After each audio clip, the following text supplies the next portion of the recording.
Hello, everybody. Hello once again. Welcome to Honest HR Nitrous. I am Bill, the company's expert, and this is the live stream I do a couple of times every week where it's a live Q&A. So you guys get to ask me whatever the hell you want, usually if it's related to careers and job search. That's what we're here to discuss. And we're not just talking about job search in a general sense. Usually we are talking about job search in the sense of what the hell actually happens, what's going on out there in practical terms, and the nitty-gritty reality of this stuff, including rude recruiters, fake jobs, ghosting, you name it. That's what we're here to talk about. Just the gritty reality of how this stuff actually works. And if you are seeing my beautiful face, you should see a chat box somewhere in the vicinity of my face, depending on what device you're watching this on. So get in the chat. If you are a subscriber to my channel for any amount of time, you should be able to get in the chat and ask me some questions. I do not have a pre-planned agenda of what to talk about. I'm going purely off your questions and just responding to questions. So that's the name of the game. And yes, we've got 7 people here, and Sous-Marin Nucléaire is here. Says, hi, Bill. How's it going? It's going great. I just finished another live stream talking about salary negotiation. And fortunately today, there was a little bit of a pause between the two live streams. I think last week or last Wednesday when I did this, there was like 2 minutes between me signing off one live stream and then having to sign back on because I had another scheduled stream. So yeah, that was nice. Guy Incognito says, what field are you most knowledgeable or experienced in?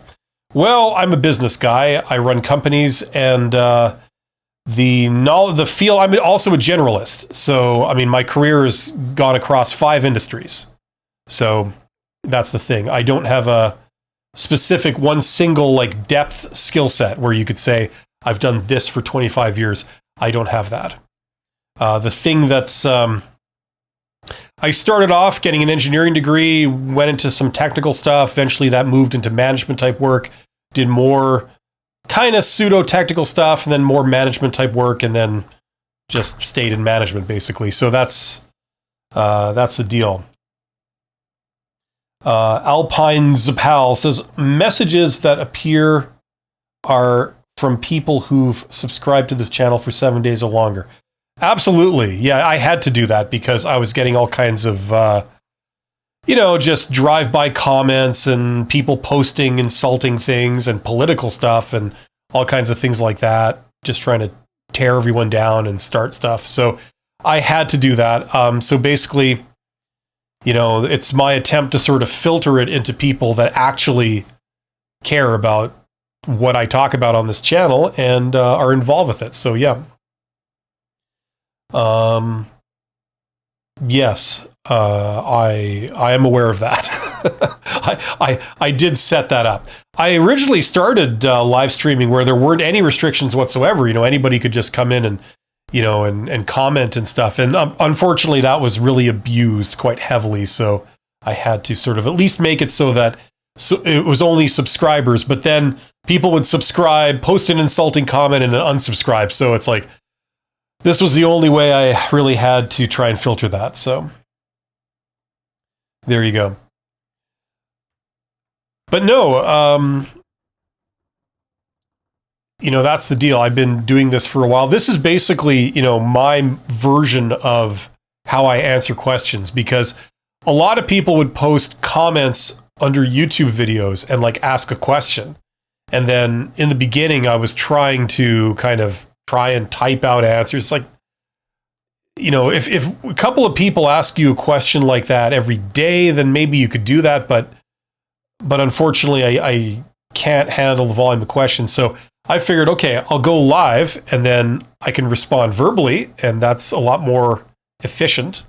It allows also for a bit of a two-way exchange. If you're typing, a response, you can ask a question about my answer, and then it can be like an exchange, So that's a little more useful for people, I felt. But the thing is, you have to be around for the live streams. That's the disadvantage. But just not very efficient to type out answers. So there you go. But yeah, we are seeing some interesting things with the job market these days. I mean, everything that I hear is always negative. It's always negative. That's the problem. Even in a boom, you hear a lot of negative stuff, and especially on places like YouTube, all the social networking platforms, because sensationalism sells, like that's how people get people to click on their videos, by announcing some horrible thing that worries you. So you click, and you want to. It was the same thing that newspapers did. They have like a big headline, and usually it's bad, right? And then people will buy the paper and they'll read all this, like, oh no, what's this, right? And unfortunately, it can turn into fear mongering and things, So the fact that I'm hearing a bunch of bad stuff doesn't surprise me. I always hear bad stuff, but I'm starting to suspect that the bad stuff they're talking about now, some of it might be true. This is the thing. Especially after the business with the U.S. sort of restating their employment numbers, which happened a couple of months ago or something. That would make a lot of sense, because they were saying that, the job market is healthy and people are getting hired and stuff, but yet everything you were hearing was that there's no jobs, like this kind of thing. And then they revised their numbers. So, that makes a lot of sense. That was kind of more in tune with what people like me were hearing from their audiences and stuff. So it's weird. I mean, they're always hiring, even during bad times, even during the Great Depression, they're always hiring. If you're always, unfortunately, in competition with everyone else, that's just how it is. It doesn't. I don't go into like the moralizing about it, because to me it's non-negotiable. That's just the reality. You have to. They're looking for someone. There's other people available. You want it, so you have to beat them to the punch. You have to outmaneuver them. So that's why the effectiveness of how you do this stuff is very important. And if you're very effective in what you do and how you go about it, you can get hired, even despite, economic conditions and things. The other thing is that being able to recognize, like, let's say in one industry, that industry is experiencing a downturn right now, and that happens constantly. One industry is going up, another one's going down. A lot of them are cyclical. Other ones, they have boom bust cycles that, it's not a cycle. It's not like a standard period, but it happens, periodically. And, understanding this and knowing that, like, okay, I do have some transportable skills, and I'm going to go try and pursue jobs that, they make use of my transportable skills. If you don't know how to go about doing that, a lot of the way to access those jobs is networking, reaching out, not having to know a million people. That's not really how most people get jobs. It's being able to reach out, right? The ability to approach an employer and saying, like, hello, hire me, or being able to create a good relationship with them. So the problem is that a lot of people have is that if you have a work history in one industry and you may have transportable skills, but the problem is you try and get a job in a second industry, they'll reject you outright because you don't have experience in that industry, right? Even though you could do the job, even there was a lot of ways you can contribute. If you're going through the official hiring process, they'll reject you just on the fact that you don't have any experience in this industry. Before they even take a look at you, they'll just say, like, when I look at your resume, I don't see any experience in this industry, therefore, sorry, rejected. Like, you don't even get a chance. The solution to that is networking. Networking, they'll always give you a chance. It's based on the fact that they know you and, they've met you and you seem like a pretty capable person. They'll at least, look into you. LPPal, I've heard of this new term to me called power creep. Okay. It means in the game, the previous version of the game becomes obsolete because the game has drastically changed. Well, creep is a technical term. It's an industry term across many industries. It means something is gradually changing over time. It's supposed to be one thing, but it's actually shifting in a desirable or undesirable way. You know, like for example, standards creep. You establish a standard, and then you have some companies that say, okay, we'll meet that standard and we'll go a little bit beyond it, right? You know, and the next thing you know, other companies do the same. They go, oh, you know, that company implemented extra features, so we'll implement those features too. Next thing you know, you've got a standard, but that's not good enough, because now you want to talk, say, video games or something. They're writing video games that require those extra features to be there, even though that's not actually part of the standard that was originally made. So now the standard, even though that's supposed to be, you know, the standard you need, it's no longer sufficient, right? So creep is a term for that, as the target changes. And sometimes that's part of business strategy. They intentionally do that. Microsoft has famously done that like for 30 years, if not more. Sumari Nuclear says, Bill, I've accessed some kind of recruiting platform. I've given them my resume and they send me offers they want me to apply to. They also have offers on which I can solicit them myself. They're sending me offers aggressively, and they even called me 1 hour ago. Okay, well, great. It's good to see things working out for you there. I'd be a little bit suspicious of that, because you see, they're getting something in return. The only question is what. It could be something benign, or it could be something less benign. So make sure you understand what they're getting out of it, because if it's all free and they're doing all this stuff for you, what's their incentive? Are they selling your information? Are they doing data mining with your information? Like, you know, that's what I'd be concerned about. I'd at least want a clear answer on that, you know. But it depends on the details. Northern Nomad says, that's been my problem. Is transitioning in between industries. Yeah, well, the way to do it is networking. That's how people change careers, by the way. You know, like if you're kind of using your skills, but in a different industry, that I don't count that as changing careers. You know what I'm saying? You know, but it's the same process you use as if you were changing careers. People often wonder, like, how do I change careers? Because you're faced with this problem. It seems like a catch-22. No one will give you a chance in an industry unless you have industry experience already. And by definition, if you have industry experience already, you can't be changing careers, right? So that's the that's the catch-22. And the solution to the catch-22 is networking, right? People change careers every day. It's not some unheard of thing. You know, why do they hire you? It's obviously not because of your experience. That's not what they're looking at. They're hiring you because of what you're like. They know you. They trust you. They regard you as a highly capable person. You know, that's why they hire you. So what's actually going on there, just for the people that don't know this, is you're not going through the official hiring process with an employer. The official hiring process is you apply for a posted job, you send in a resume, we ask you to come down for an interview. I can never get the brightness right. It's always like too dark or too bright. That's why I hate these partly cloudy days. I wish I was a weatherman. I could make my living saying there's a 50% chance it's going to be partly cloudy or something. Here, we'll stick with this. You know, I mean, this is the problem. You're not going through the official hiring process. You're not dealing with recruiters. You're not applying for posted jobs.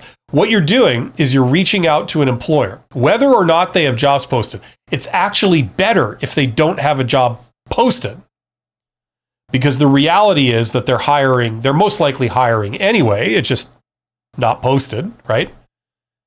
Hopefully everybody knows that, right? There are more jobs that are not posted than there are jobs that are posted. Okay. And then you're dealing with a hiring manager who's like a manager, right? as opposed to a recruiter. A recruiter is someone who works in the HR department. Their job is to find candidates. That's what they do for a living. They find candidates that meet lists of requirements. That's all they do. It's actually an entry-level job. Managers are managers. They're not low-level employees. They're higher-level employees. They're the ones that have at least enough authority to say, I need to hire someone. I have a budget.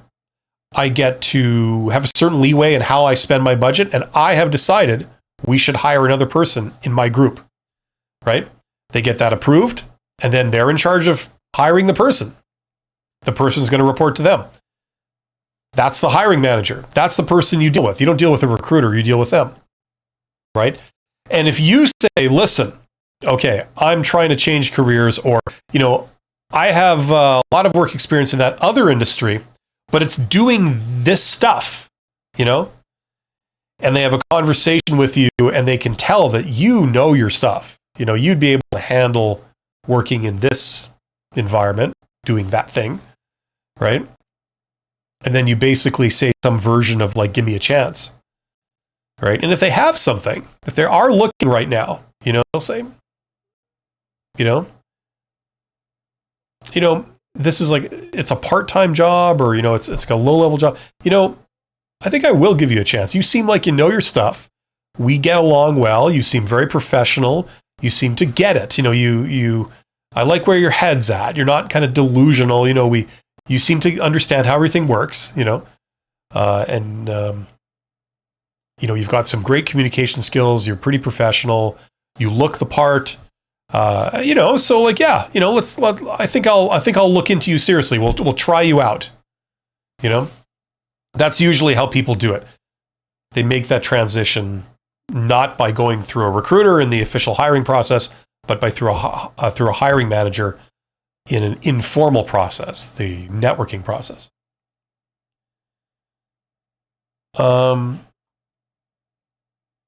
Okay, where were we here? Alexis, the discussion is about whatever people want it to be. I'm just here to answer questions. So if you've got questions about job search or careers, anything like that, let me know, and I will help you. Try and help you out. Alive says, if I go to the networked job market, I can't get scammed anymore. Now I need to work on my confidence. Okay. Networked job market. Are you referring to the hidden job market? Those are jobs that exist but aren't posted publicly. Those are the ones that you can access through networking. I thought I couldn't speak or think well, even though I have a bachelor's degree. Okay, and that's what you thought, and what did you discover? Is that true, or was that an illusion? Were you made to think that by a bunch of condescending jackasses that you encountered or something, or bad bosses or coworkers or something like that? Life is kind of a learning process. It's like a learning game. Usually when we start out, we know nothing. We go to school, we know a little bit more, but we still basically, we don't know a lot. There's a hell of a lot we don't know. We come out of school, it's a little bit like reality slaps you in the face and says, you thought you knew it all. Well, your first challenge is to get a job. And a lot of people discover that it isn't as simple or as easy as they were led to believe. Right? It's not like hard. It's just that it's different from what you were led to believe. There's a lot more going on out there than you were informed. You were taught maybe a little bit about job interviews. Maybe you might have been exposed to like how to write a resume, or like just kind of the basics, right? But there's a hell of a lot more to it. And there's a lot of other methods to get a job.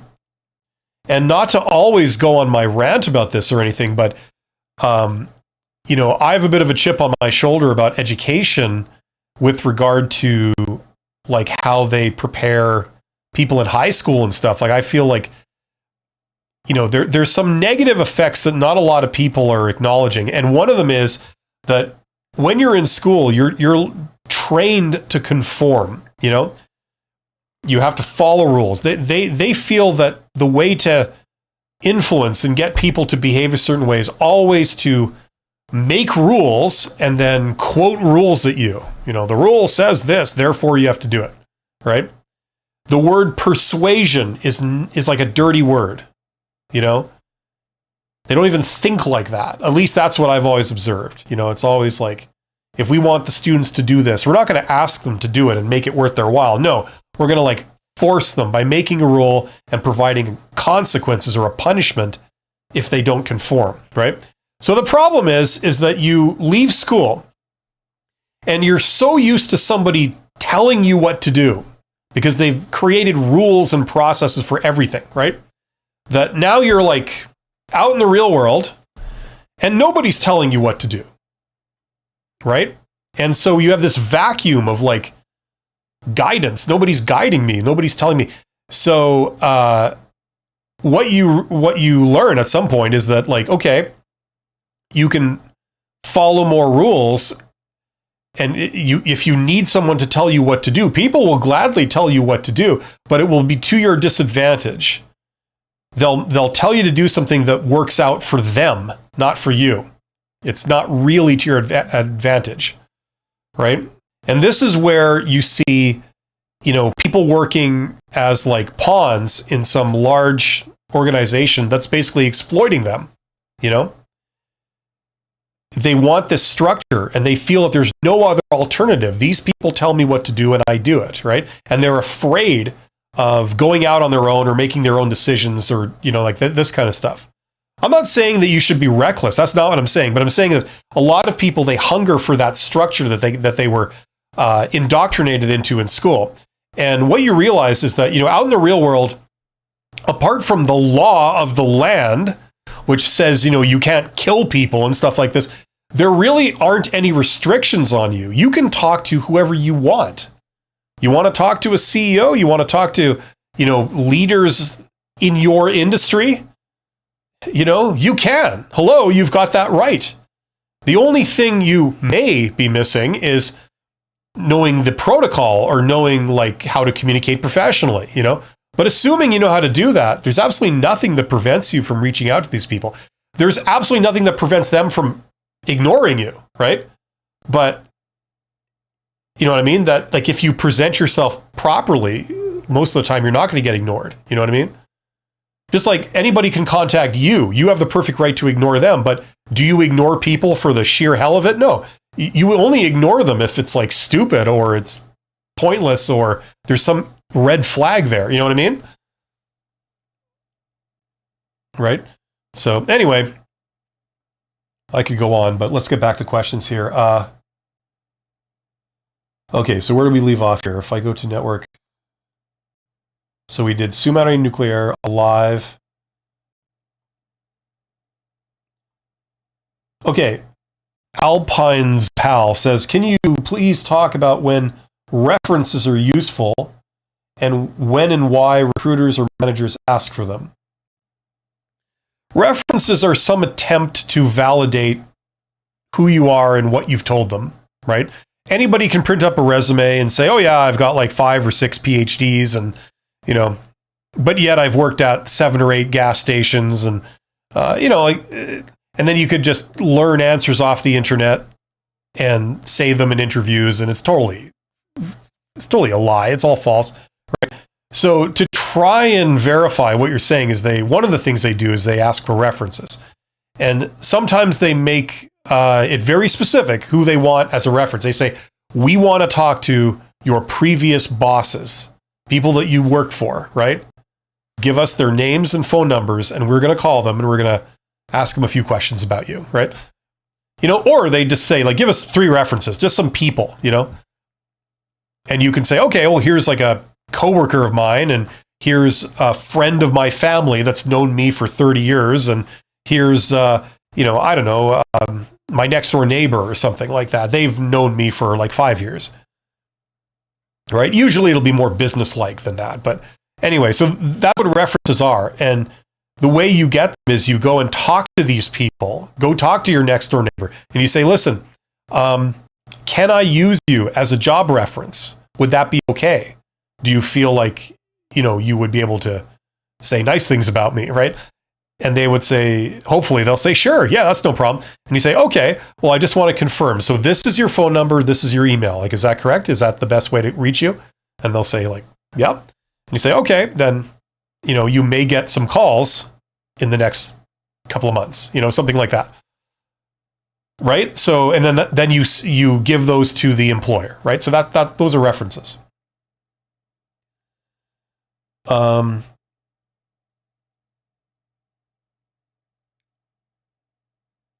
DeMarcus Taylor says this information is golden. Well, thank you, DeMarcus. That's very kind of you. Alive says, yes, hidden, like the hidden job market. Yeah. Sumare says, sorry, Bill, if you already answered, what is the advantage of applying thanks to these recruiters instead of applying directly to the company's website, for instance? Okay, so instead of applying, so you want to apply directly to the recruiter rather than through the website. I don't know if it's necessarily always the right thing to do. Like, whatever their hiring process is, that's what the recruiter will want you to do.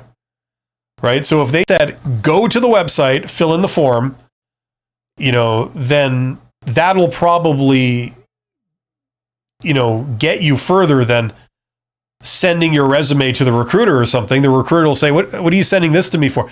You saw the job posting. It says apply on the website, right? That's what we want you to do.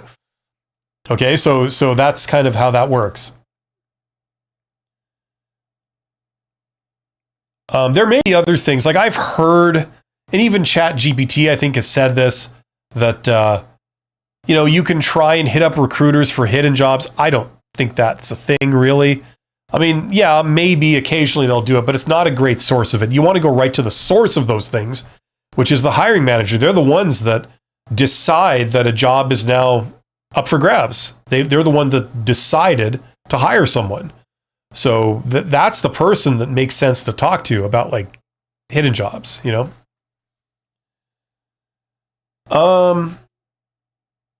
Galaxy Stranger says, yeah, self-esteem is huge.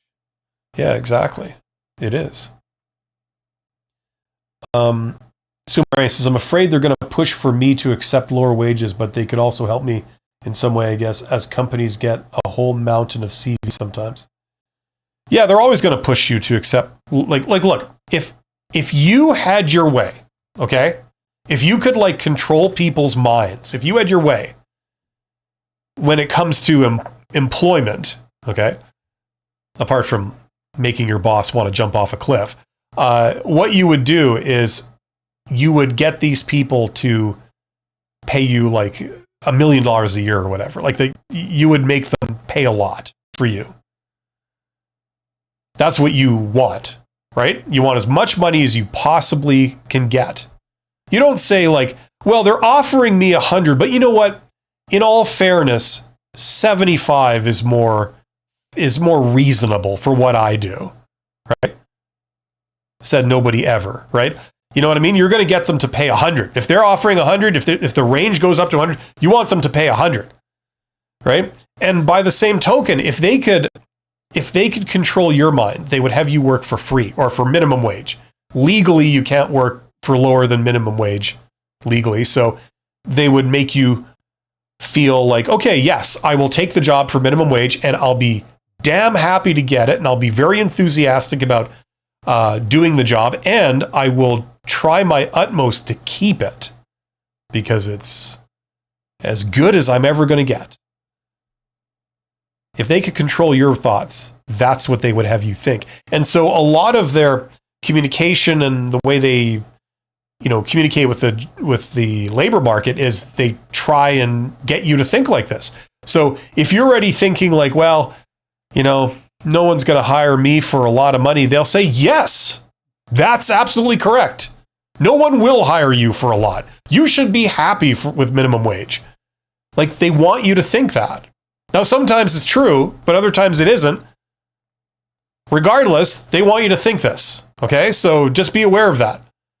I don't know in your case whether that's true or not, but it's very convenient if you think like that because that's exactly what they want you to think.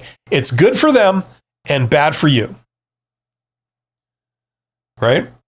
That's how these things work. Okay. Now, the thing is, you don't know whether this is true or not. So wouldn't it be nice to find out? Wouldn't it be nice to see, like, wait a minute, do I deserve minimum wage, or are there people out there that are willing to pay me more because they feel I am worth more than minimum wage? Wouldn't it be nice to get an answer to that question? That's where you probe stuff. You put things out there.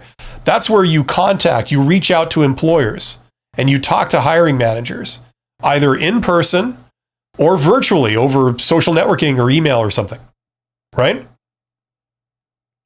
If you don't know anyone that would hire you, and none of them know you, it's kind of hard to get that information. So when one person comes along and says, you're only worth minimum wage, I mean, it's hard to get any evidence that contradicts that, right?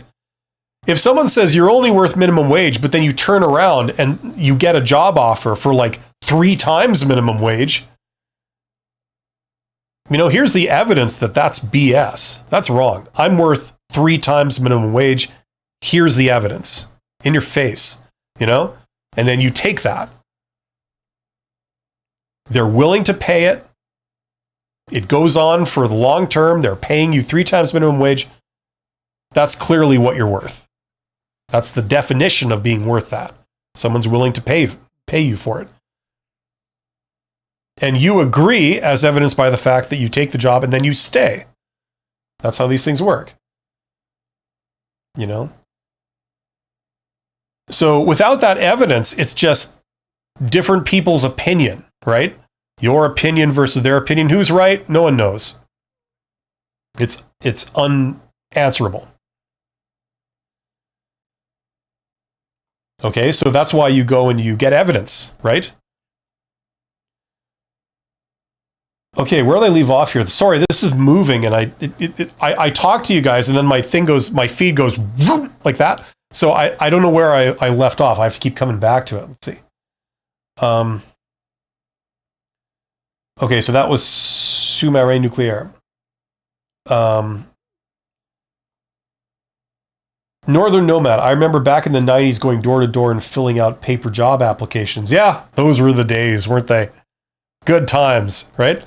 Ding dong, would you like to? And then slam, right? Good times, right? Northern Nomad says, for menial jobs, yes. Or you had like construction jobs and other jobs, like casual labor jobs, where you could just show up. You didn't even have to deal with an application. You just like showed up at the door, right? Those are some of the first jobs I got when I was like, 17 or 16, whatever I was. Where you didn't have a clue what was going on or, how this worked or anything.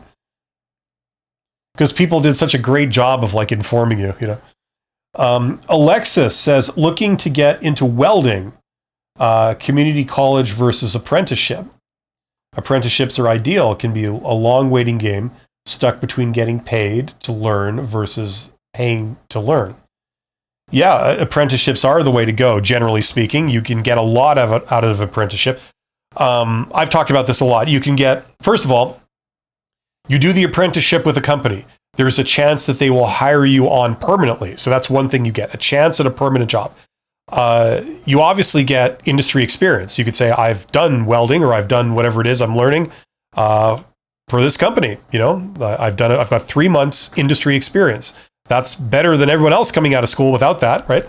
While you're there, there's all kinds of networking opportunities. You can talk to all the bosses, this kind of thing. You could be a known quantity, right? They get a taste of how likable you are and how your stuff and how you're great to deal with and how professional you are. I mean, a lot of opportunities can come your way just by doing that.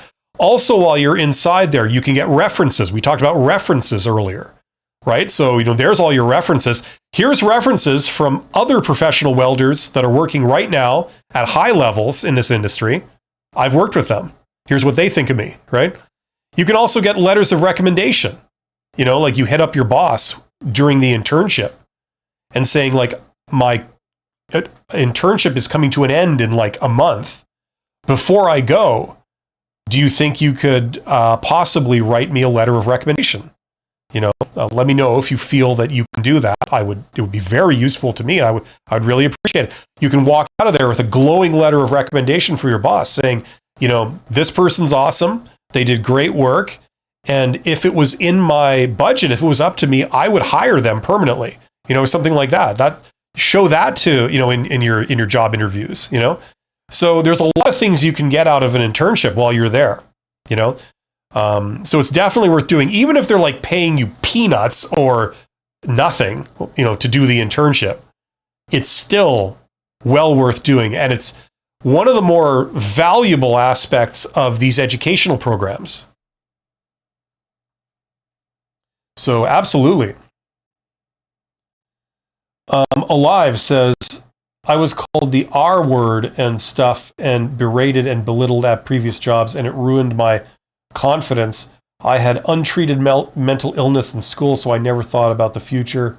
Thought I'd die before I made it to a career, not planning messing me up. Sorry to hear that.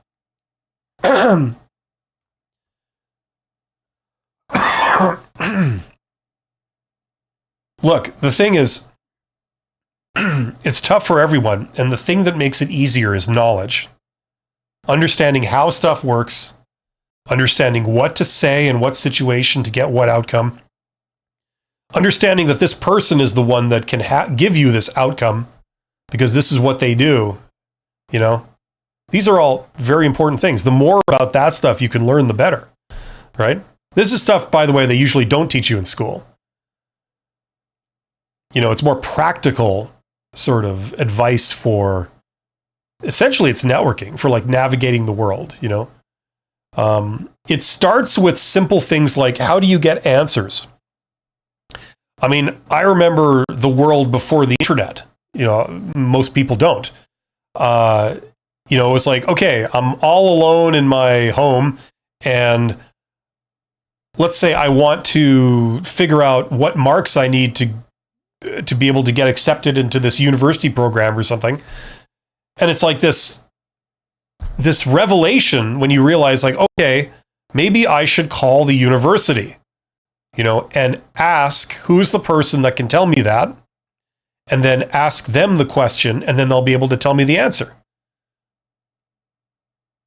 Right? Like this is self-evident. This is so simple now when you explain it. But this is the beginning of it, right? This is the beginning of networking, what networking actually is. It's the idea that, like, I don't know this, but someone out in the world does, right? All I have to do is find the person that knows that and have a communication with them, some kind of exchange where I ask them and they can tell me the answer, right? Now, expand this principle to, like, what we've been talking about here, like how to find a good job. Who knows where a good job is? Well, a lot of people out in the world, they know where the good jobs are because several of those people, like a subset of them, are the ones offering the good job, right? What do you need to be able to get that job? What qualities do people look for when they're filling that job? Well, don't stay in the dark wondering what the answer to that is. There are people out there that know that information. It's the people that are trying to fill those roles. Go talk to those types of people. Now, you're not necessarily pursuing a job they have, but you're saying, like, listen, when these kinds of jobs are available, what are the things that people generally look for? Do they look for stuff on your resume? Do they look for, communication skills, social skills, likability? Do they look for industry experience? Do they look for, like what is it that, and if you suspect they're not being honest, or that they're not telling you the whole story because maybe they can't, then you probe, then you signal things, you try stuff and see if it works, So you can do a hell of a lot just by applying this principle. I don't know, but someone in the world does know that, and I'm going to try and get in front of them and just ask them, right? That's the principle behind informational interviews, by the way. Find the person that knows whatever it is that you want to know. And, like, if you're looking to make a career in, I don't know, whatever industry, video game development, I don't know, who would know like the ins and outs of that? Well, it'd probably be somebody that's like running a video game company that develops games, or they're running a division of it or a department, See if you can get in front of that person, find them, reach out to them, right? And it's the same principle as job search, where, you send out like tons of applications. How many do you hear back from? Like, how many give you an interview? 1%? Less than 1%? Right? Same kind of thing with networking. You like find these people, you ask for like, hey, I'd very much love to sit down with you and ask you a few questions about the industry in general. Would that be okay? A lot of people don't respond, or they say no. But a few say, sure, come on down. Next thing you know, you're talking to somebody way high up, like it's like 4 levels above you, that wants to talk to you, and you get to ask them whatever you want. You say, listen, I always wondered, like, how does this work, with you guys? What's your attitude towards doing this? And they'll just lay it all out. They'll feel flattered that you genuinely care and you're listening to them. So they'll, a lot of times, just tell you, So anyway, it's these principles. You can build upon them. You've been introduced to some of these. It's just about expanding those. And you have the right to talk to anyone. There's no law that says you can't. A lot of people think like, oh, who am I to talk to that person? Well, the answer is, who do you have to be to talk to that person? You know what I mean? Like I was a CEO. It's not like you're some untouchable celebrity type person or whatever. In your hometown, there are thousands of people that own and run companies that hire people constantly. They know all about this. They know where all the opportunities are. They know how they think. Get in front of some of those people.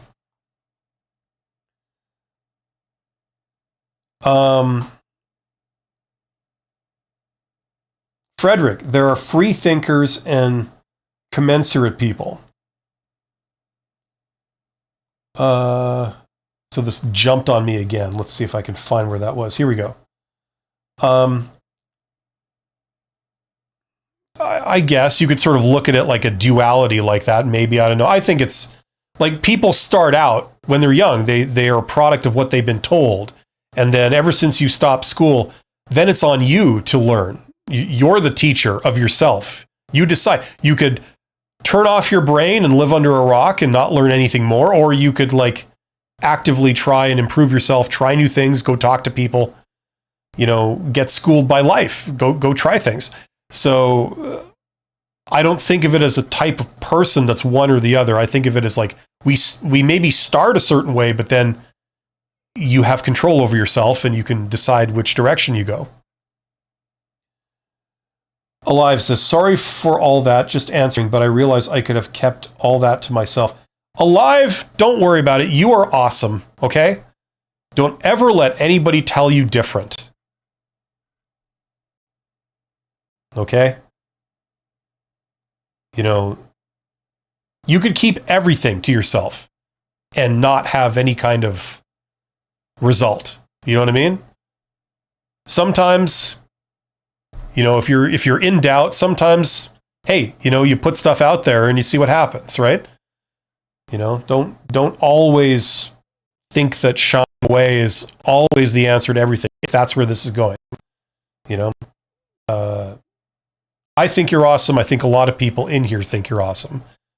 And you're going to come from this point. You're going to learn a lot in life. Life is long, and you're going to go in exciting directions and do exciting things, and you're going to come out to be a totally different person in a good way. You're going to learn a lot of stuff that's going to reshape you and overcome any kind of issues you might have had in your past. I don't know about you guys, but like high school, for a lot of people, it's like, it's embarrassing. It's like, you're just stumbling, that kind of, it's like learning to walk. You know what I mean? You fall on your face quite a few times, but eventually you figure it out, then you run, right? High school is kind of like that. You come out of high school, you don't know how to walk yet. You're kind of falling on your ass, and making a mess of things, but you figure it out. You start in your 20s.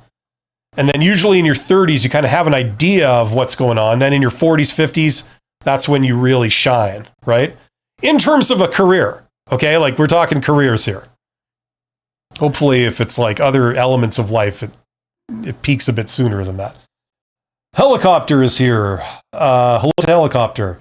Guy Incognito says, what should I do when they ask questions they shouldn't be or aren't allowed to ask in interviews? I feel like I don't have to answer that. It's not good to say in an interview. You want my honest opinion, Guy Incognito? You want me to sort of, as I said in the video, you want me to slap you in the face with reality? This is what I think, personally, okay? Why are you at the job interview? You're there to get the job. You're there to get an offer. That's what you're there for, right? So if all of a sudden, like, you know, you're not going to pursue that, you know, you're going to prioritize something else, then I would say, like, let's be honest here. If, like, we're no longer going to prioritize that, then let's just end this, you know?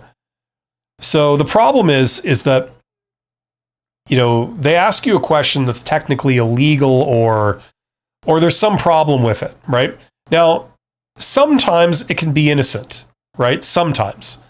Where a hiring manager who is not from the HR department, they're from a different department, they're the one that's going to be your boss. They don't know the latest rules on what's illegal and what you can say and what you can't say. They might not be down with all that. So they ask a question. It seems natural to them, but unbeknownst to them, they're not allowed to ask it. Now, if you sort of say, hey, you can't ask me that, that's illegal, you know, okay, you win the battle and lose the war. It's like, okay, you don't have to answer that. But the problem is that it can, if depending on how you do that, it creates a lot of awkwardness, and you know, they're just no longer interested in picking you because of all the people they talk to. You're the one that made them feel awkward, and they did not have a good experience talking with you. It was embarrassing. It was awkward. You called them on their faults. You know, that's like a free sample of what you're going to be like to work with, right? At least that's how they will interpret it. Rightly or wrongly, that's how they're going to rationalize this whole situation. That's their perspective. So chances are they're probably not going to hire you anyway if you like call them on stuff, right? It is their fault, and you're absolutely in the right, but the problem is you're trying to persuade them to invite you in, and like doing this kind of thing is not going to be consistent with that goal, right? So if it's something that is not that big of a deal, I would consider answering it if you're okay with that. They might not be allowed to ask you it, but you know, you don't really have too much of a problem with telling them that. So that's up to you if you want to do that, or you could give some polite sort of non-answer, right? And just keep it as polite as possible. You know, so you don't draw their attention to the fact that like, oh, you weren't allowed to ask that, but it amounts to the same thing because I don't really give you the full and complete information you're looking for. So in the end, there's no damage done, you know? You know what I'm saying? So I would gravitate towards answering, like assuming there's no other red flags. I would just answer it and disclose as much as I'm actually comfortable feeling, as I feel comfortable with. You know, it's hard to know how to handle these situations, but that's what I would say. Alternatively, you know, you're perfectly within your rights to say, like, I refuse to answer, that's an illegal question. But then all I'm saying is that chances are you know, the interview's blown anyway. Not because of you, just because of the situation. It just didn't work out. That's the consequence of that. Alpine's pal says, in college, I read and studied the book The Slave Next Door. Okay. I've never heard of that. It showed brutal things and the most horrible description tactics to use. I'm unfamiliar with that book. And on the opposite side, bosses actually do offer. I generally don't want to talk about books and like advice that other people give. That's generally not what I'm here to do. You know, look, if you read a book and it works for you, great. You know, I don't know the book. I can't really comment on it. Okay. All I would say is that there's a lot of stuff out in the world, including me. You guys are watching me. There's a lot of people that will advise you to do a lot of different things, and they'll give you their take on everything. Okay? When we're young, we tend to be more accepting. We just kind of blindly sort of like assume people are correct and they're not lying to us and they're giving us the truth. when we're a little bit older, we get more skeptical. We seem like, we've been taken for a ride several times. You realize that like, just because someone says it doesn't mean that it's either true or genuine. You know what I'm saying? So just what I would say is that if you're reading a book and the book is like totally changing how you view the world or something, think critically, like put some of the principles to the test. Don't just accept anyone's word. And even me, like you're listening to me give my opinions on stuff, same thing here. Don't take anything I say at face value. Go verify, go try and act on some of this information in a way that's not super risky and see if it works. That's a good sort of way to operate going forward. When someone gives you their take on it, you say, okay, that's interesting. You're aware of it, but you don't necessarily accept it as like gospel. You know what I'm saying? Like this is the truth, and as you observe what happens and you try different things, you'll form your own sort of possibly hybrid version of what you think is reality and your place within it. This goes on for a while. Let's see.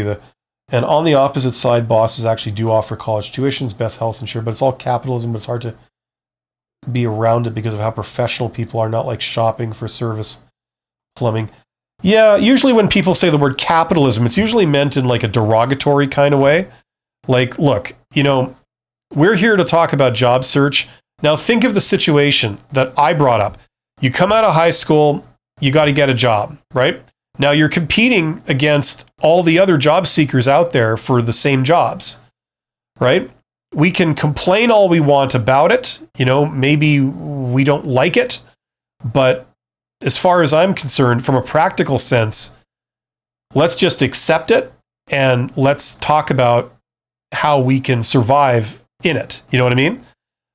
You could argue that being left deposited on a tropical island or in the middle of the jungle or something, it's the same thing. It's like you have to compete, you have to survive. So I usually sidestep all questions about like morality and is this the right thing to, and I like to just focus on what can we do about it.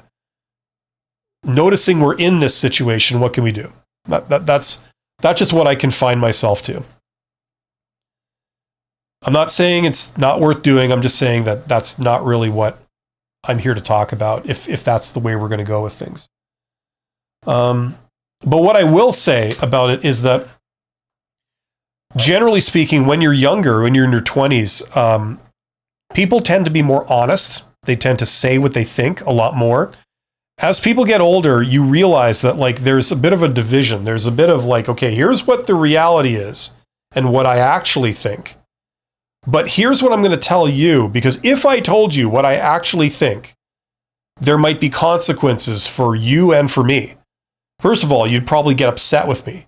Then you'd probably, like call BS on what I've said. You refuse to believe that that's the truth or something, and you accuse me of lying to you or something. Ironically, when it's the opposite, right? And then there's other things that I feel I can't tell you, because if I do, then there's going to be consequences to me or to you. You know what I mean? So as we get older, that's something else that happens, right? Honesty is like a very rare sort of thing. And when you deal with in employers, companies, like the executives, usually people that are generally a little bit older, you see how guarded their communications are. For a start, they know what everyone's paid. They can't disclose that. They know they know everybody's performance report, like, who's, regarded as a bad employee, who's regarded as a good employee. They can't disclose anything. There's walls that have to go up, right? When I was a CEO, like you get even more walls. Like there's walls over everything. You can't be honest really almost about anything. It's not that you don't want to, just that you can't. There's consequences, not just for you, but for other people. If you like ditch what's going on with this issue or something, you know what I mean? So that's like what you experience in life. You see that happening, right? I even see that on my channel when I say that, like, most of the thing I always say, posted jobs are like 20% of all the jobs out there. And I get a lot of people that come back to me and say, bullshit, you're lying to me.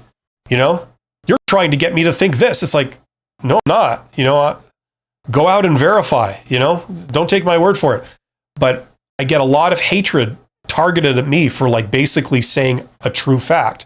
And I say it because I'm trying to help people, but that's that same syndrome. After you've been burned several times on stuff like this, you learn, okay, I'll give you the polite answer, the answer that's not going to piss everyone off, even though it's technically not true, but it sounds nice.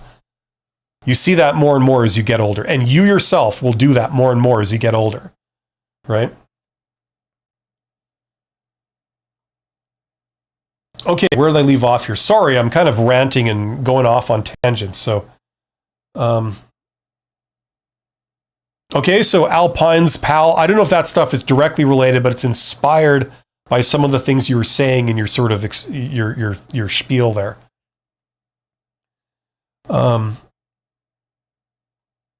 Faizan Mohammed, if I'm saying that right, says, "Sir, I got one software job as a fresher, a good package and work-life balance, but the company kind of ghosted their CEO, CTO, changed recently. I don't know what's happening. It's a multinational corporation." Well, there isn't really a question there, but and I don't fully understand exactly what the deal is, but I'm glad you got a good job. That's what seems to be going on. So congratulations.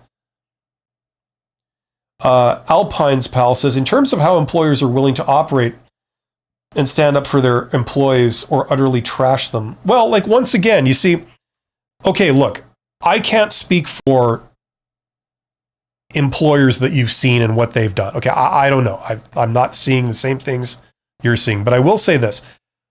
Sometimes, because employees don't understand what it's like to be the boss and what is the reality of being the boss, like what are the constraints they're under and the pressures they're under, that works against them. They assume that the boss is there to do certain things for them. And a lot of times, at least what I've observed, is that you're misreading it. They don't really care about you beyond your ability to work for them as an employee. They don't have any, like, long-term parental, like, obligation to look out for you long-term and to give you a good livelihood long-term. That's what's called a psychological contract. It's when people feel that there's an agreement for them to do that, but there is no. Show me on your employment contract where it says that they have to make you feel valued. They have to have a long-term relationship with you and try their utmost to keep you as an employee for, like, as long as possible. Show me where it says that. It doesn't say that. Now, I'm not saying this to be a jerk. This is what I'm talking about. I'm giving you some of the reality here. Okay? Some employees read that in. Okay? And they assume that that's what the employer should do. Maybe they've heard of other employers in a land far, far away that have done that for their employees. So they assume that, oh, well, that's how it works. Therefore, that's the behavior I'm expecting from you. Usually, unfortunately, these are the same employees that are surprised when the company then suddenly lays them off, right? And don't get me wrong, I'm not saying that any of that is justified or that's what you should expect. I'm just pointing it out.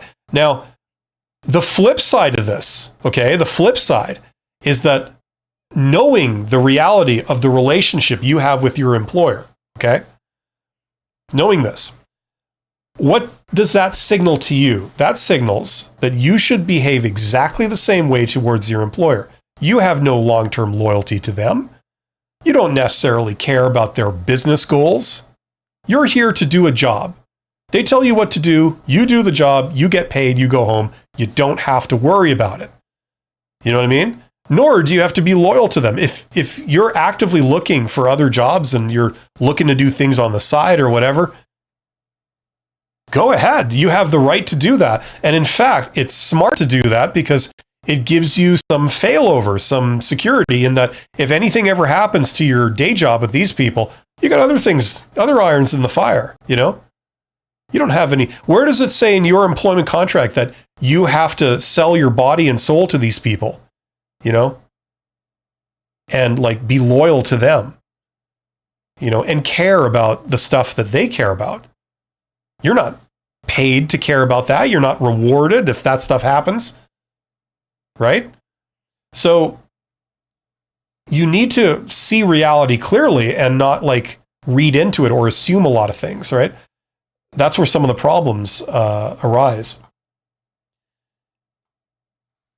You know, look out for yourself. You know, like the company's looking out for itself. It doesn't care about you.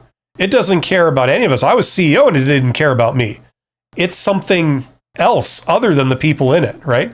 And it puts incentives to all the people to behave in a way that serves it, right? It'll give managers an incentive to care about it and not you, right? That's just how everything's structured. And if anyone tries to reorient it and say like, no, we care about being nice to people and stuff over profits, over what's more efficient, then that person, it's built into the system for that person to be punished. You know, there will be consequences for that person if it tries to steer it in that direction to a degree, right? So everyone's got their own incentives. You know, you need to look out for yourself, and the more you know, and the more things you know how to do, the more opportunities you pursue, the better it will turn out for you, all things being equal, whether you're employed or whether you're between jobs.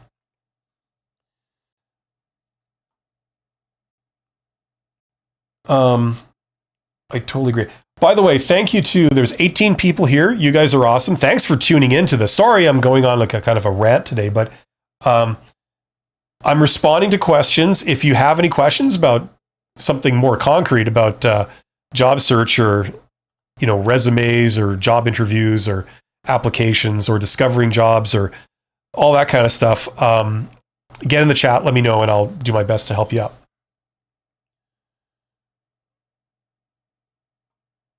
Okay. So anyway, so all I'll say is that Alpine's pal, you start off by saying, you know, employers that are willing to stand up for their employees or utterly trash them.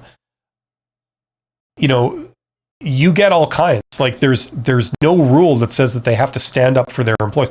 I would agree that it's probably good business to stand up for your employees and all this, but don't be surprised when you see people not doing it, because that's not really what they're about. That's not, at the end of the day, why they have employees, you know?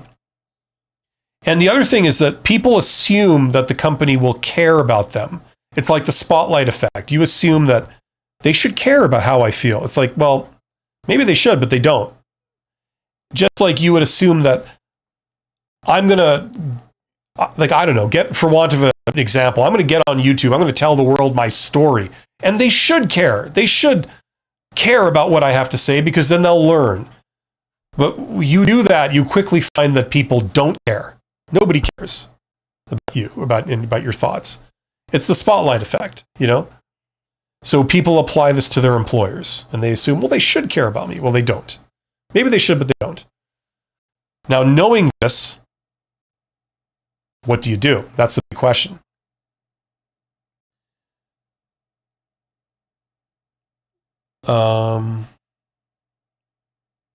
Like the thing is, the way you mentioned sweet job and stuff like this, the way I look at business is a lot of people look at it in a negative light, especially if, you know, you're the whole employer-employee thing.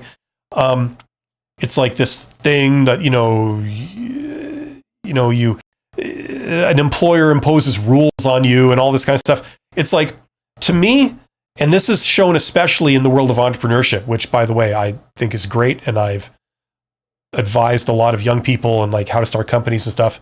And it's like, if you think you have like something you can contribute to the world, something that someone would want or be interested in, meaning that you've created some kind of value. Here, I've got a solution to this problem. Here, I've got a new thing that you will be interested in. Here, I've got this thing, this product that's like a better version of something that already exists.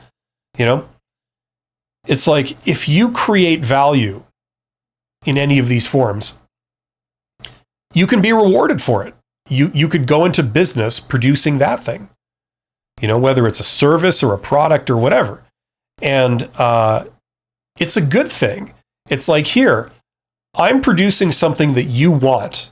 So this is a good thing for you. You get this thing now. This thing is now available. This thing you've been looking for, right? And for your troubles, you pay me money. You feel it's worth it to pay me money. And so I get money and you get this thing that you want. We both are voluntarily agreeing to do this. It's a mutually agreed transaction. We're both getting something out of it. It's a win-win. You know, that's what business is to me. Now, if you don't know how to create that value yourself, you could say, well, I'm going to work as an employee. I'm not going to try and figure out how to convert my value into cash. I'm just going to work with an agent that knows how to do that. That's the employer. The employer, they worry about like how to make money. They're the ones selling something, okay, in the private sector anyway. They're the ones selling something. I'm helping them, right? Now, I don't know how to convert my money, my value into money, but they do. So we have an arrangement where, you know, I have this much value, and they take that value I have, they convert it into cash, and they give me about that much of it. And then they retain the cut for themselves, right? And that makes it a mutually beneficial arrangement with them, right? You know, so this is what's going on when you're an employee, right? So some people, they say, you know, like, that's fine. And that's certainly fine for a lot of people. But other people say, you know what? I want to learn how to like convert my entire value into cash myself. And then I'm not dependent on an employer to hire me. You know, I don't have to worry about, getting laid off or anything like this. All I have to do is focus on like, how can I create the most value possible? And I personally, I think this is a great thing because it encourages people. If you have an idea of like how to make the world better, there's something you can do that other people would want, you know, then they get the thing that you can do for them, and you can make your living or your fortune doing it, you know? Anyway, that's my personal thing. A lot of other people agree with me. They tend to become entrepreneurs. They tend to take that approach. And for some people, that's a way to, you know, have a career. That's how the direction that you go in. You know what I'm saying? It's not necessarily this like, you know, pessimistic, dark view of like, you know, evil employers that want to enslave everybody and grind you into the dust. It's like, you know, it's not that kind of way of looking at it. It's like, same thing with employers. Like, if you have a skill that I could use as an employer, sure, I'll be happy to share some of my profit or my revenue with you, you know, in exchange for you giving me something I need. It helps me do the thing I'm trying to do. It works for both of us, you know? You know, but if you're going to be super lazy and demand like all this money, you know, for doing nothing and then give me a headache over it, I'm not interested in that, you know? Neither, you know, and then you also get the other problem. You get like employers that they want to exploit people when they don't have to, when it would even be more profitable to work with people because of their hang-ups or their worldview. They would rather like exploit people and turn it into a really unnecessarily negative thing. Anyway, Confidocene says, what should I tell my boss and team before I leave my internship? Oh, well, it depends on your experiences, but I would say a good blanket thing to do would be to say, listen, I've enjoyed my time here. You say this whether you mean it or not. You know, you say it anyway. It makes people feel good. I've enjoyed my time here. I've learned a hell of a lot. I appreciate you guys taking a chance on me and welcoming me into your organization. You know, I've also made some good personal relationships here and stuff, and I value the entire experience. And I hope that in the future, our paths will cross again. I welcome the day when that occurs. And best of luck to you guys. Take care. Some version of that would probably be good. It's a very gracious way of leaving. If you could send that message to all the people that directly or indirectly you were exposed to while you were there, that would be a nice gesture. So either you deliver it in person, you say that to their face, which has the most impact, by the way, or you send like an email that goes to everybody where you say that. But I would if you had the luxury of time, I would do both. I would send the blanket email like as the last thing you do when you're there. But before that, you go and you meet the people individually and shake their hand and say this. And make sure that you've got their contact information. Make sure that you have their contact information. Like they have yours and you have theirs. So that it's easy to reach out to each other in the future. You may want to hit them up for a job. They may want to, reach out to you if there's a vacancy. You know what I mean?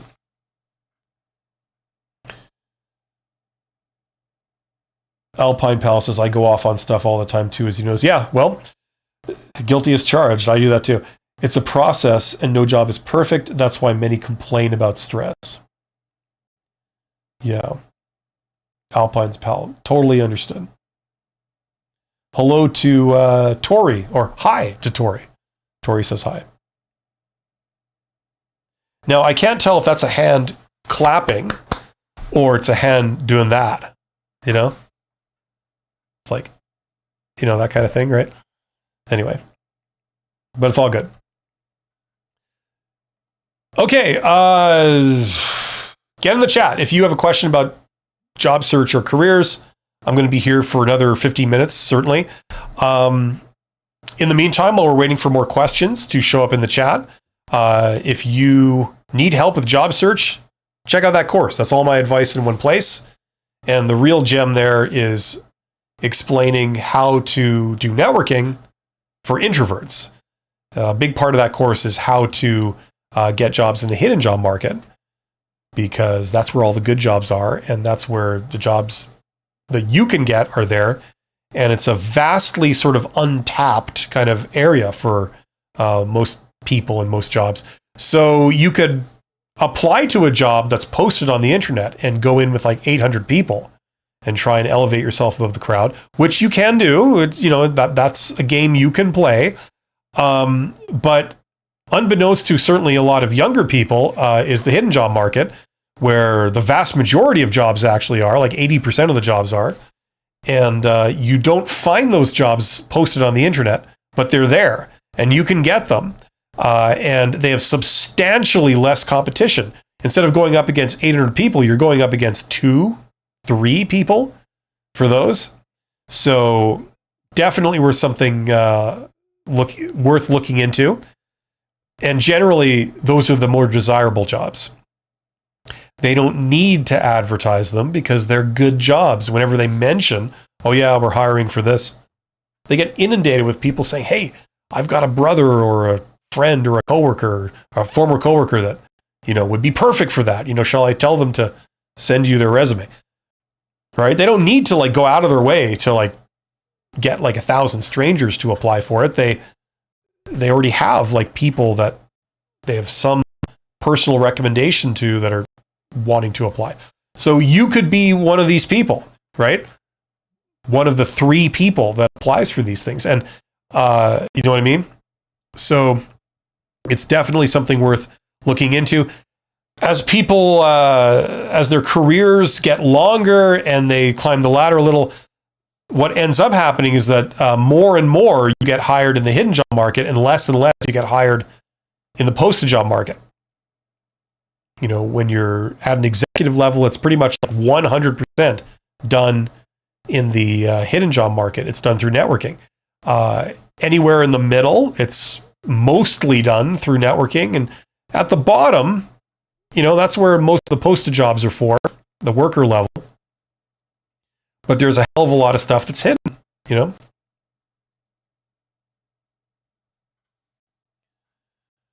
So there you go. So check out that course. And I also have this one over here, right? If you're looking to improve your communication skills, everything I learned from going from a supervisor to a CEO when it comes to communication skills, I put into that course right there. So link in the description if you're interested in improving yourself and learning some of those skills. If you're trying to get a promotion, if you're trying to, be considered a contender for like management type roles and things like this, that's something you definitely need. So check it out. And I'm just sort of killing time waiting for someone to ask some questions in the chat. If I don't get any questions, then I'll probably end up signing off. I am next live on Friday. So if you have any more things you're wondering, come back on Friday. And this Friday, I am doing another episode of Honest HR Nitrous, like where we talk about this stuff. But in the morning, I'm doing a live stream on leadership and management skills. So I'm starting up that series again. I did it like a couple of years ago. I did like about 10 or 20 episodes, something like that. And so we started that up again. Pretty mundane topic this Friday, which is, do you really need an MBA to succeed in management? Some people are wondering that, so I always like to talk about that. But we're opening it up to other things, and I'm going to include some more what I think are interesting management subjects and leadership things, dealing with fraud. There's some of the upcoming topic. We're going to talk about stack ranking. That's how they evaluate employees. You know, that thing where they say everybody in a department, you have to rate them A, B, or C. A are your overachievers, B are your average employees, C are your underperformers. And every year you have to have like 10 or 20% have to be C's, and you have to fire them. That's stack ranking. The A's get bonuses and they get moved up. The B's stay where they are. The C's get transitioned to out of the company. They get let go. Several big companies have championed that over the years. GE did.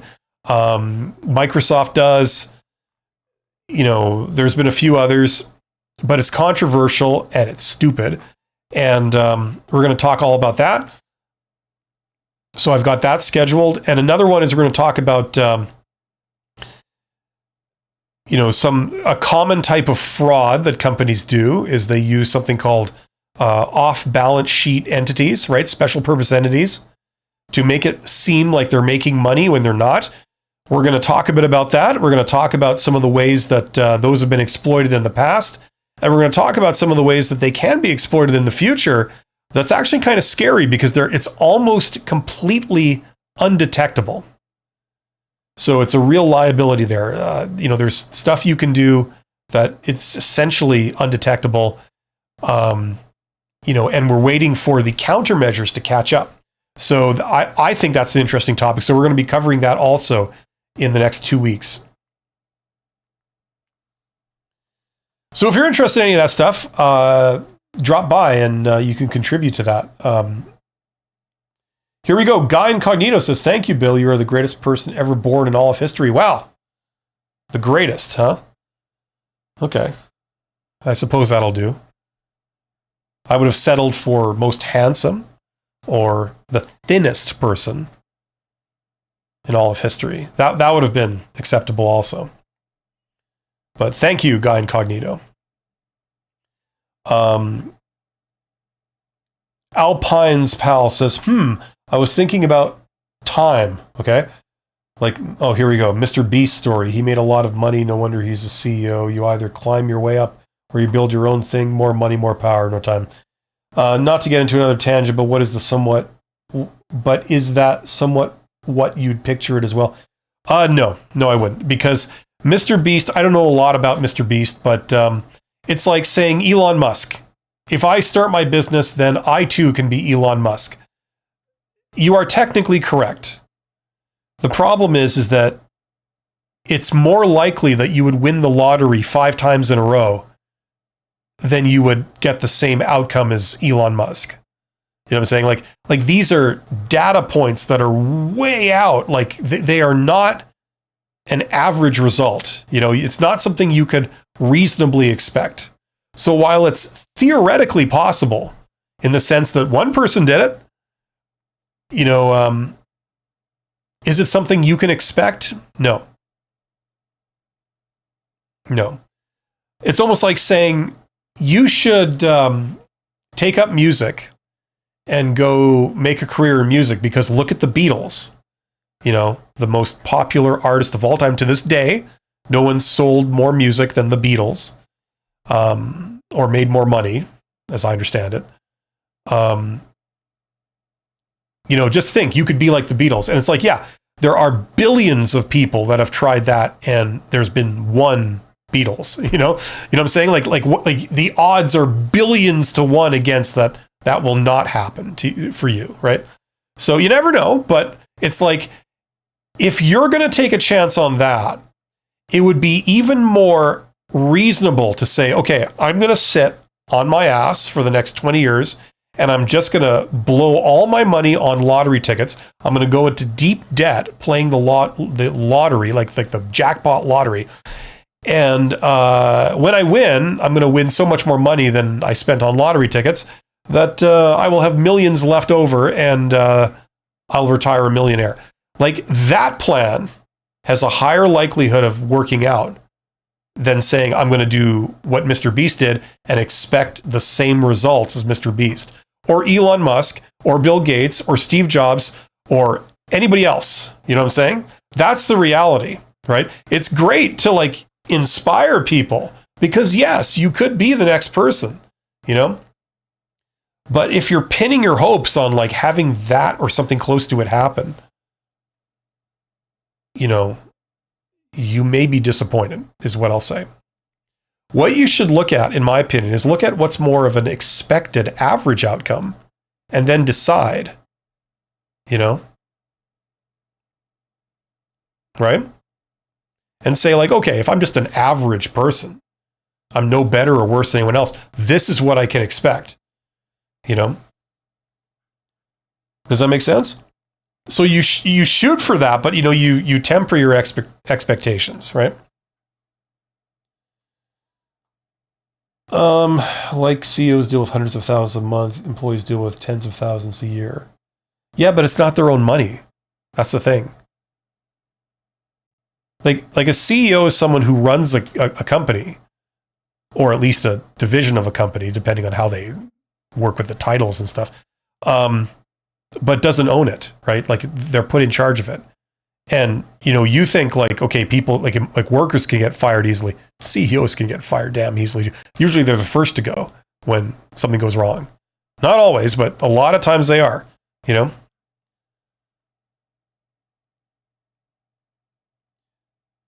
I did like, here we go again. I'm talking about myself, but I'll just do this briefly. Like I did a job where I worked for a large manufacturing corporation, and they ran like a huge manufacturing line, and it was for locomotives, not for cars, but for locomotives. And in that role, I was dealing with like big dollar stuff, lots of people, big dollar stuff. Now, I left the corporate world sort of shortly after, and I left big companies like MNCs and started working in smaller business. Small business in Canada is defined as any business with under 500 employees in it. So I was dealing with companies that were like 50 employees, that kind of stuff. And I love that. It was so much better. But the problem is that if you look at your accomplishments in terms of like absolute scale, I hadn't, ever since, I left the big companies, I've never done anything that sounds nearly as impressive, because you're working on a smaller scale. You're making more of an impact and you're doing more of what you want and you're succeeding more, but it's not on the scale of like working in a big company, right? So there's a bit of an illusion to like, oh yeah, you're dealing with big dollars and lots of people. It's like, look at bankers, look at the people in the financial services industry. They're managing funds that are millions and millions and, like huge. It's not like they take that money home. It's not their money. It's like you're just paid to count it and manage it and move it around. you know? So it's deceptive, you know? But there is one truism that comes out of that, and that's if you want to make money, it's good to be close to the money, right? Look at the people in real estate. You know, I'm going to sell you a house. You know, even like consumer real estate, like just for individuals, like buying houses and things. And you know, it's the biggest purchase of anyone's life, usually, like, you know, a house, right? So you deal with those types of transactions in large volumes, you're close to a lot of money. So it's even like a small cut of that allows you to really clean up. So a lot of people take advantage of that. I have my own thoughts about real estate. Like I find it quite unscrupulous in many ways, but we're not going to get into that.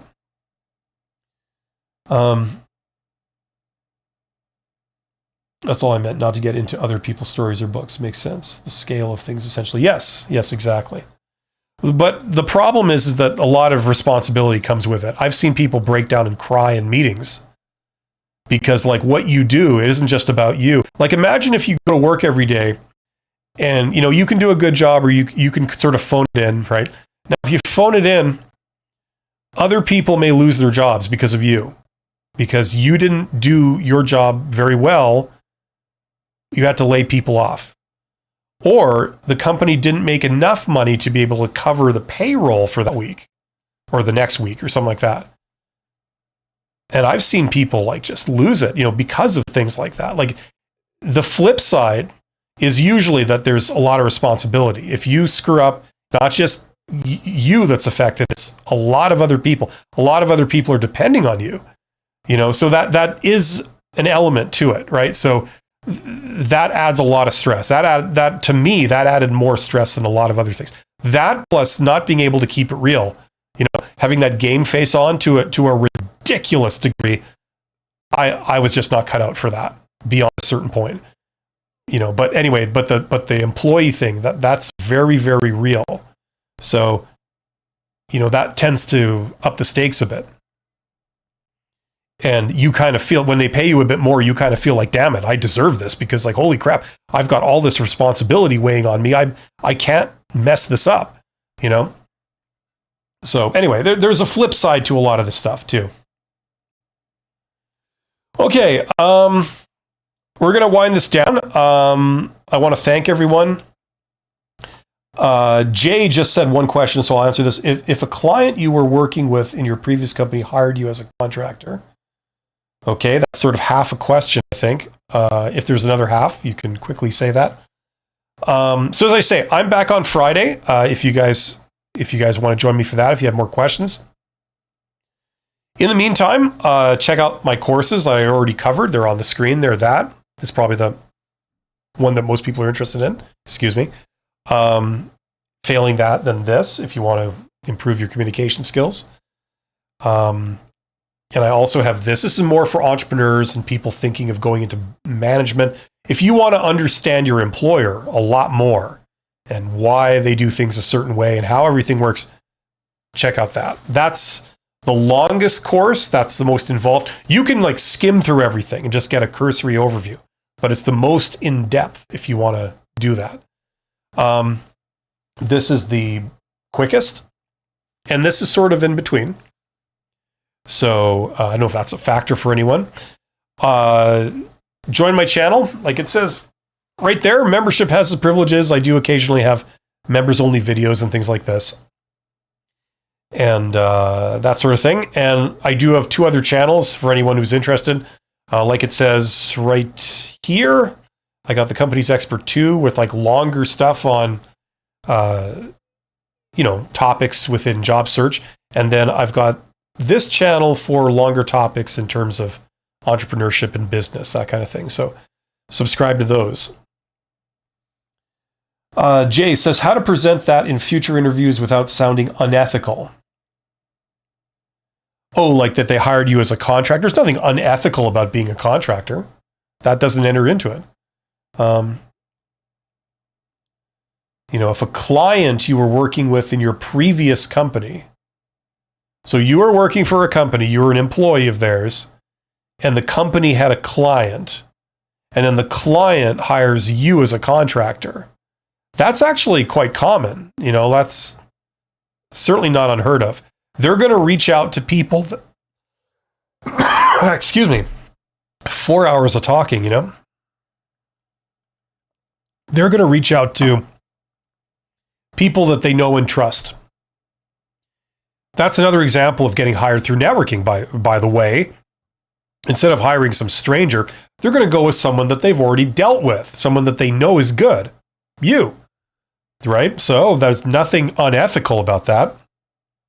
Somebody shows up and makes you a good job offer that's better than what you're making now, you're going to take it. That's how these things work. There's absolutely nothing unethical about it, okay?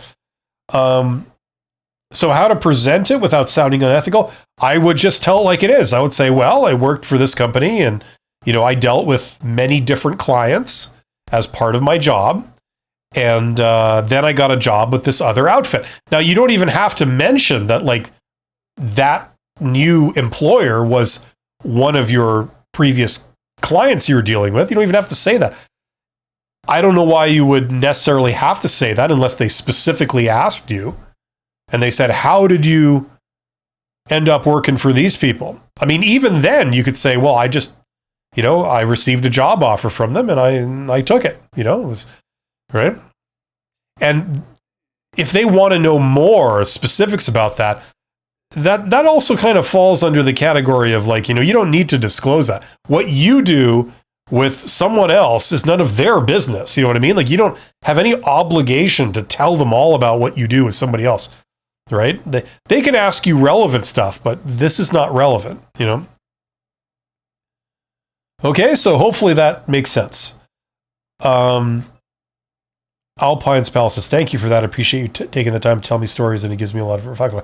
Good. Excellent. Okay, thanks, everyone. You guys are awesome. Thank you to the 18 people who are here and everyone who participated. You guys are awesome, and I will be back on Friday. Until then, take care.